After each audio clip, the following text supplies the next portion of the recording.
Are you struggling with using your clutch and tired of stalling out? This video is going to show you everything you need to know about a clutch for dirt bike beginners. What's up guys, I'm Dakota Freeman and welcome to the Rad Adventure Dude channel. If you haven't hit the subscribe button yet, go ahead and hit the subscribe button and ring the bell so you don't miss out on any of my future riding tips. When learning how to use your clutch, we're going to be using the throttle, the clutch, and the gear shifter. In this video, I'm going to show you the step-by-step process to use all three of these controls so you never stall out again. When you're learning how to use the clutch, we need to know the order in which we use all of these controls. You always want to make sure that you let the throttle off when you're shifting gears and that you pull in the clutch. Once you have the clutch pulled all the way in, then you can use the gear shifter to shift your gear up or down. You will then let the clutch back out, and then when you're ready, you can reapply your throttle. So we always want to make sure that we start our bikes in neutral. This just makes sure that when you start your bike, you can put the throttle on without having the clutch pulled in, and this is a great spot to be able to warm up the bike and get the bike started. When you're ready to put the bike in gear, just like I said before, when we're ready to shift our gears, we want to let the throttle off and we want to pull our clutch in. Since we're sitting in neutral right now, we're going to push the gear shifter down into first gear. Once you have the bike in first gear, you can begin to let the clutch back out. As we're letting the clutch out, you're going to feel a point where the bike starts wanting to roll into motion. Once the bike begins to roll into motion here, you want to put a little bit of throttle on and continue letting the clutch out smoothly until it's completely released.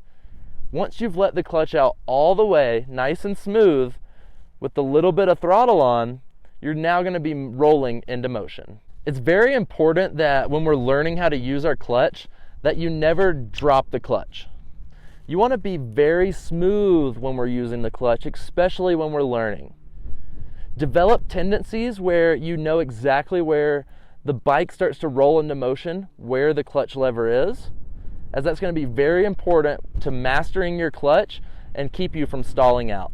Because at this point, when we're letting the clutch out and we hit the point of motion on our dirt bikes and the bike begins to roll into motion, is a critical point, and we have to put a little bit of throttle on to be able to finish letting the clutch all the way out and get the bike rolling into motion.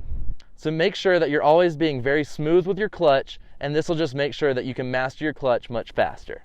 So once you've let the clutch all the way out, simultaneously adding a little bit of throttle and getting the bike going into motion, eventually you're going to have to go through this process again and shift your gears.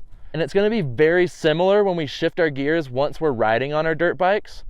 However, when we let the clutch back out after shifting our gears, we won't have to do it simultaneously anymore with the throttle.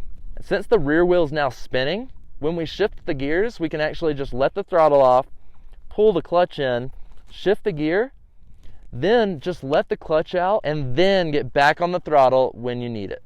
As long as your rear wheel is spinning, you will not stall the bike as you let the clutch back out. And that's going to be a very important step when we're shifting through our gears and using our clutch. And make sure you practice this over and over again until it becomes second nature. When we're first starting, I know stalling our dirt bikes is the most frustrating thing. But once you get this and understand what we're doing here, your body will pick up on it naturally, and you're no longer going to have to think about what you're doing with all these controls when using your clutch.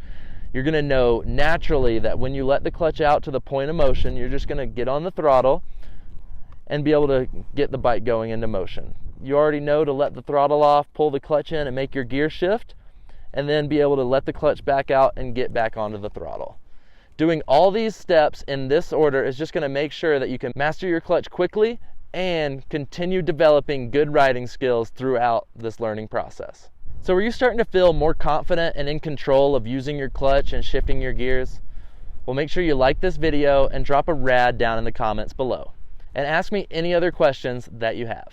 So now that you know how to shift your gears using the clutch, what else can we do with our clutch to get more speed and acceleration out of our dirt bikes? So when learning how to use the clutch, we want to make sure that we can shift through our gears smoothly and be able to let the clutch out for the first time and get the bike rolling into motion. It's very important that we always use our clutch when we're shifting up and down through the gears.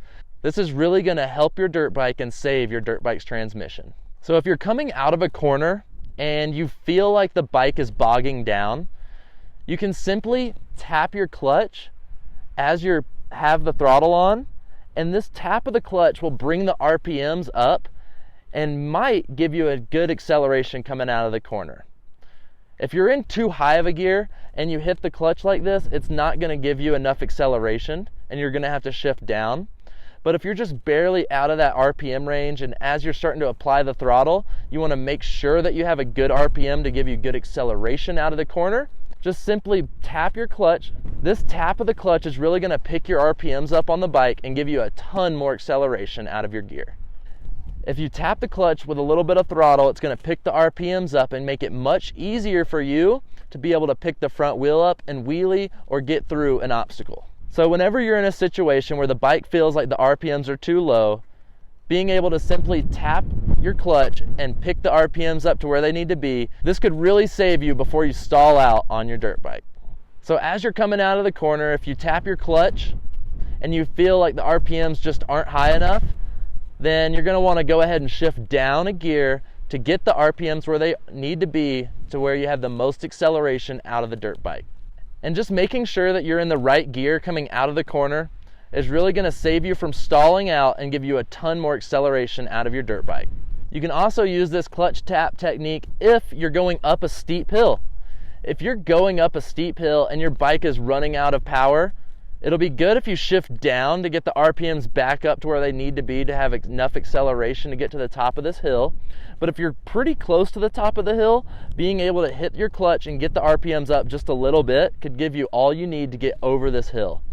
Be careful when going up a hill and using your clutch like this, because it could want to pick up the front wheel. So you might want to shift your body weight forward and be able to compensate what's happening with the motorcycle. Using the clutch in this kind of way in these different scenarios is really going to help you get a little bit more acceleration out of your dirt bike and save you time by not having to shift down in gears and then back up in gears. But if you're near where you need to be in your gears, you can simply just tap the clutch, and this could bring your RPMs up where you need them to be and give you all the acceleration that you need and save you from having to go down in gears, back up in gears. This could really make it easier for you. So focus on these different techniques and learn them with time and at your own level, because this is really what you need to implement into your riding to become the best rider possible, as using our clutch is such an important part of riding our dirt bikes.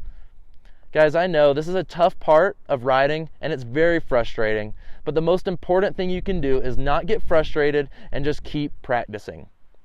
What is hard right now soon is going to become second nature, where you don't even have to think about it. And all of these things I'm talking about are just going to become natural, to where you're going to hear the RPMs getting lower, and without even thinking about it, your body's naturally going to do this clutch tap technique and bring the RPMs up where they need to be. Guys, I'm so proud of you for practicing and learning how to ride your dirt bikes and becoming a better dirt bike trail rider. If you're looking for more riding tips, I'm always here. I've got a full dirt bike course available on my website that will walk you through the step-by-step process of going from a beginner to an advanced rider. I believe this course is really going to help you accelerate your learning curve and make you a much better rider much faster. You can also find my new rad merch over on the website as well, so go check it out. And if this video helped you, make sure you like this video and drop some comments down below if you have any more questions. Make sure you click the subscribe button that's right here and ring the bell so you don't miss out on any of my future dirt bike riding tips. After that, you can watch my next video on knowing when to shift your gears right here. Stay rad, and I'll see you guys over there.